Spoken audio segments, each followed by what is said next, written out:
ସତରେ କ'ଣ ଘରଠୁ ଦୂରରେ ରହି କାମ କରିବା ଏତେ ସହଜ? କିଛି ଲୋକ କହନ୍ତି ବାହାରେ ରହୁଛୁ, ଭଲ ପଇସା ଇନକମ୍ କରୁଛୁ, ମଜାରେ ରହୁଛୁ ନା। ହେଲେ କେହି ବି ଏଇଟା ପଚାରନ୍ତିନି କେମିତି ରହୁଛୁ, କେତେ କଷ୍ଟରେ ଇନକମ୍ କରୁଛୁ। ଘରର ପରିସ୍ଥିତିକୁ ଆଖି ଆଗରେ ରଖି ଘରଠୁ ଦୂରରେ ରହିବା ପାଇଁ ପଡ଼ୁଛି। ନହେଲେ କାହାର ଏମିତି ଘର ଲୋକଙ୍କୁ ଆଉ ଗାଁର ସାଙ୍ଗସାଥିମାନଙ୍କୁ ଛାଡ଼ି ବାହାରେ ରହିବା ପାଇଁ ଇଚ୍ଛା। ଏହି ଗରିବ ଆଉ ଘରର ପରିସ୍ଥିତି ହିଁ ସବୁକିଛି ଶିଖାଇ ଦେଇଛି। ଷ୍ଟ୍ରଗଲ୍ କାହାକୁ କୁହାଯାଏ? ଏହି ଷ୍ଟ୍ରଗଲ୍ ୱାର୍ଡଟି କହିବାକୁ କେତେ ଇଜି ନା ସାଙ୍ଗମାନେ। ଯିଏ ଏହି ଷ୍ଟ୍ରଗଲ୍ କରିଛି ସିଏ ହିଁ ଜାଣିଛି। ଆଉ ଏହି ଗୋଟିଏ ପ୍ଲେ ଯେଉଁଠି କି କେହି ସାଥି ଦିଅନ୍ତି ନାହିଁ, ସବୁବେଳେ ନିଜକୁ ଏକା ଲଢ଼ିବା ପାଇଁ ପଡ଼େ।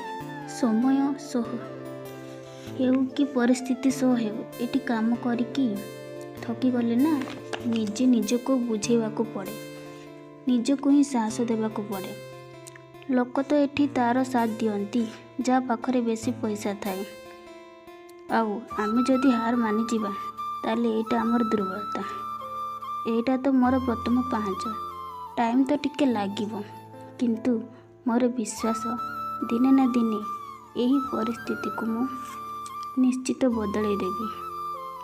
ଏହି ବିଶ୍ୱାସକୁ ନେଇ ହାର ନ ମାନି ଥକି ନ ଯାଇ କାମ କରୁଛି।